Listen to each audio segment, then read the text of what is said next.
Assalamu alaikum. Welcome to HANIF'S kitchen. இன்னைக்கு நம்ம subscriber Revathi அவங்க கொத்து சப்பாத்தி கேட்டிருந்தாங்க. ஸோ நம்ம HANIF'S kitchen ஸ்டைலில் இன்னைக்கு ரொம்பவே சூப்பரான ஃபர்ஸ்ட் கிளாஸாக கொத்து சப்பாத்தி எப்படி செய்யறதுன்னு பார்க்கலாம் வாங்க. இதுக்கு நான் முதல்ல 3 கோதுமை சப்பாத்தி எடுத்திருக்கேங்க. இதை நாம ரொம்ப மெலிசா நீல வாக்கில் இது மாதிரி கட் பண்ணிடலாம். இந்த 3 சப்பாத்தியுமே நான் இதே மாதிரி கட் பண்ணிக்கிறேங்க.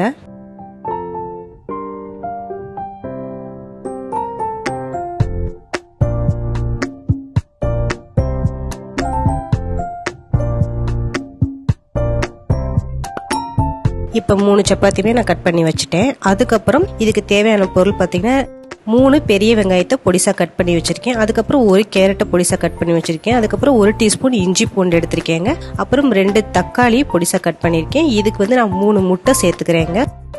இப்போ நான் அடுப்பை ஆன் பண்ணி கடாய் வச்சு 1 குழிக்கரண்டி ஆயில் ஊற்றிக்கிறேன்.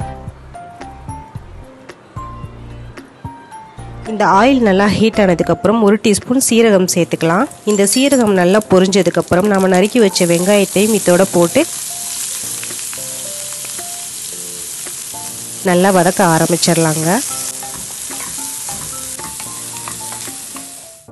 இந்த வெங்காயம் கொஞ்சம் கலர் சேஞ்ச் ஆனதுக்கப்புறம் நாம் இந்த இஞ்சி பூண்டை எடுத்து இதில் சேர்த்துடலாம்.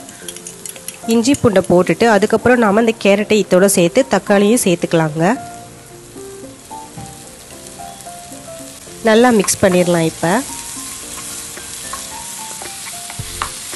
இப்போ நல்லா மிக்ஸ் பண்ணிவிட்டு அதுக்கப்புறம் 1/4 டீஸ்பூன் கரம் மசாலா, 1/2 டீஸ்பூன் சோம்புத்தூள், 1 டீஸ்பூன் காஷ்மீரி சில்லி பவுடர், அதுக்கப்புறம் 1 டீஸ்பூன் பிரியாணி மசாலா, இது எல்லாத்தையும் போட்டு நல்லா மிக்ஸ் பண்ணிடலாங்க. இந்த பிரியாணி மசாலா நீங்கள் போடும் போது அதோட ஃப்ளேவரும் அதோட ஸ்பைசஸும் அவ்வளோ சூப்பராக இருக்கும். ஸோ அதனால் நான் சேர்த்துருக்கேன். அதுக்கப்புறம் 1/4 டம்ளர் நம்ம தண்ணி சேர்த்து இதோட மிக்ஸ் பண்ணி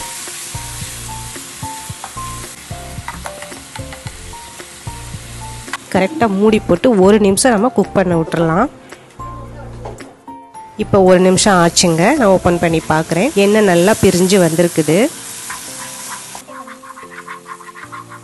ஸோ நல்லா மிக்ஸ் பண்ணிவிட்டு நாம் இப்போ முட்டையை உடச்சி ஊற்றிடலாம். நீங்கள் நான்வெஜ் சாப்பிடாதவங்களா இருந்தீங்கன்னாக்கா, முட்டை பிடிக்காதவங்களா இருந்தீங்கன்னா நீங்கள் இந்த இடத்துல முட்டைக்கோஸ் ஒரு 200 கிராம் சேர்த்துக்கலாங்க.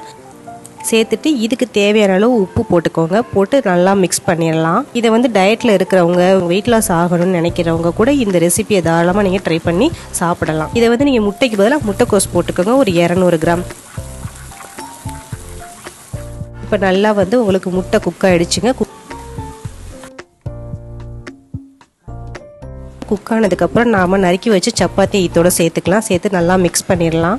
டயட்டில் இருக்கிறவங்க வீக்லி ஒன்ஸ் தாராளமாக இதை நீங்கள் முட்டைக்கோஸ் போட்டு வெஜ்ஜு கொத்து சப்பாத்தியாக எடுத்து சாப்பிட்டுக்கலாங்க. அது உடம்புக்குமே ரொம்ப நல்லது. ரொம்ப ஹெல்த்தியான ஒரு ரெசிபி தான் இது.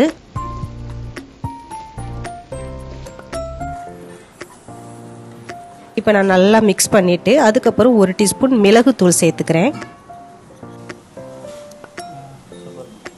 நம்மளோட இந்த கொத்து முட்டையோட இந்த சப்பாத்தி, நறுக்கி வச்ச சப்பாத்தி எல்லாமே நல்லா பிளெண்ட் ஆகணும். ஸோ நம்ம நல்லா குலுக்கிட்டு ஒரு 2 மினிட் குக் பண்ண வச்சிடலாம்.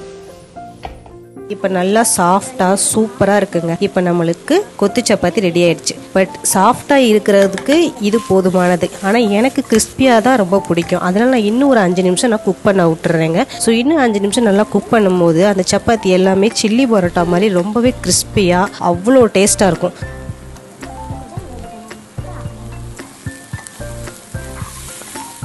ஸோ இன்னும் நான் ஒரு 5 மினிட்ஸ் குக் பண்ணிவிட்டு நல்லா கிறிஸ்பியாக விட்டுறேங்க.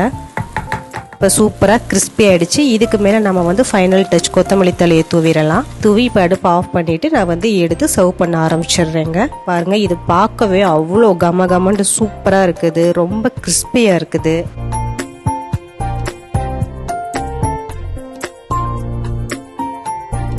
சாப்பிட போகும்போது தேவைப்பட்டால் நீங்கள் லெமனை சேர்த்துக்கலாங்க. இப்போ நம்ம சாப்பிட்டு பார்த்தலாம் எப்படி இருக்குதுன்ட்டு.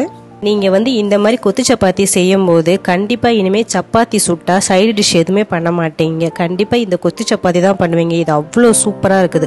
இதோட டேஸ்ட் அவ்வளோ கிறிஸ்பியாக அவ்வளோ சூப்பராக இருக்குது. ஸோ கண்டிப்பாக நீங்கள் இந்த கொத்து சப்பாத்தியை ட்ரை பண்ணி பாருங்கள். ட்ரை பண்ணி பார்த்து எப்படி இருந்துச்சு நம்ம கமெண்ட் பாக்ஸில் நமக்கு ட்ராப் பண்ணுங்கள். அப்படி நம்ம சேனலை சப்ஸ்கிரைப் பண்ணிடுங்க. பக்கத்தில் இருக்க பெல் ஐக்கானையும் கிளிக் பண்ணிடுங்க. தொடர்ந்து நம்ம வீடியோஸ் எல்லாத்தையும் பார்த்து என்ஜாய் பண்ணுங்கள். தேங்க்யூ.